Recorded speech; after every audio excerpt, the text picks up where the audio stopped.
Hello. Chapter 14. Almost as soon as they had moved into the Ivy house, Polly had offered to help Abby decorate her bedroom. Abby, alarmed, had asked, "Can I choose the colours?" even before she remembered to say thank you. "Of course," Polly had replied, squashing out of her mind the memory of her own 12-year-old bedroom, where she had insisted on chocolate brown and nothing else, to look like a hobbit hole.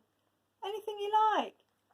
Abby had chosen a silvery grey colour for the stained, flaking ceiling, and a faded greenish blue for the walls. At the corners she outlined with chalk a series of small, upright trees, bare-branched and slender. When the outlines looked right, she filled them in with the same silver grey as the ceiling, and then she'd loop their two-dimensional branches with fairy lights, amber, rose and yellow. In a charity shop, she and Theo had found some rusty orange denim curtains and a matching furry mat. These strange colours fitted together so well that Polly sounded and felt remorseful when she said, "And I painted Louis's old room for you pink." "It was all right, just a bit... "It was bubblegum pink," said Polly. "Sorry, Abby. I love your greeny blues and golds." "One day I'll do the furniture too," said Abby, "and then it will be perfect." With the light switched on and the curtains closed, the room already looked perfect to Louis.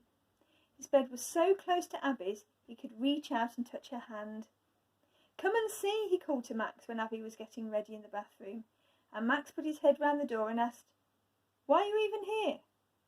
"In case I get frightened of anything," said Louis, very pleased with himself, now he didn't have to face the night alone. "She's got you for life then," said Max. He had hated sharing a room with Louis, but now suddenly he felt so left out it hurt. It made him bad-tempered. "You're always frightened of something," he continued. "Spiders, beetles, haircuts, toads." "I'm not."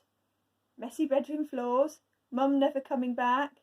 "She is! She is!" screeched Louis, sitting up and flinging first his pillow and then Abby's pillow hard as he could at Max. "Go away!" "Crikey! Calm down," said Max. "I never said she wasn't." And he tossed back the pillows and retreated to his own room with its spare bike wheels and footballs and orange lava lamp. He'd recently added a poster of the Eiffel Tower and thought it all looked very French. "Shout if you need me," he told Abby when she came up to bed, but Louis and Abby didn't shout. They whispered. "Tell me more about Iffin," said Abby. "When did you see him first?" "When Mum was here. I thought he was an owl. He was much smaller then, but he wasn't an owl, he was a cat thing. Then Mum went away, and Max was always cross, and you read books all the time, and I kept seeing Mrs. Puddock, and Iffin got bigger and bigger, and Abby..." "What? What if Mrs. Puddock grows bigger and bigger too?" "Of course she won't. She's just ordinary, like that white cat at the beach was ordinary, and the foxes in the summer. Like nearly everything is ordinary."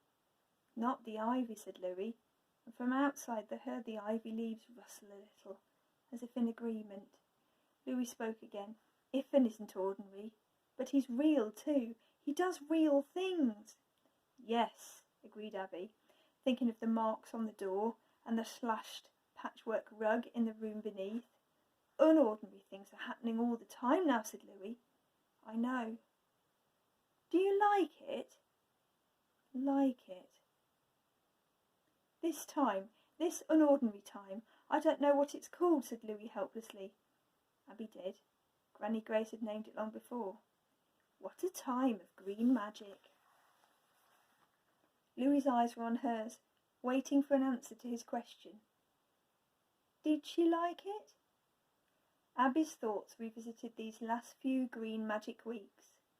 She had been stunned, shocked, chilled to her bones, astonished, awed, lost and found, but her dad had a word that he used about his work now and then. Privileged. She had also been privileged. "Yes," she said at last, "I do. But sometimes it's scary." "Like Iffin," said Louis. "Is Iffin scary?" asked Abby, so gently that Louis could whisper, "Yes."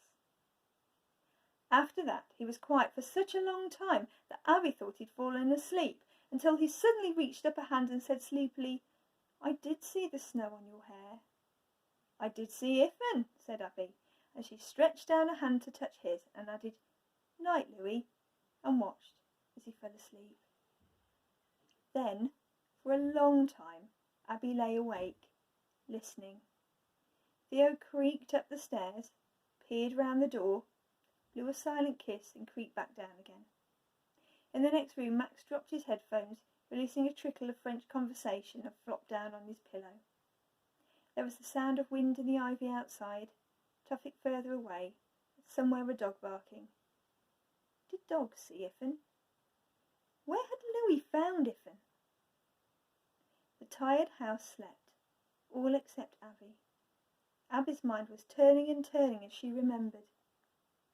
The strange music in the blizzard wind, the waiting to pounce tension of the attic rooms where Anne Frank wrote her diary, the lurch of the balanced bus, the blue horizon of the South Pacific, the wild, wide encounters of the world she'd discovered in books.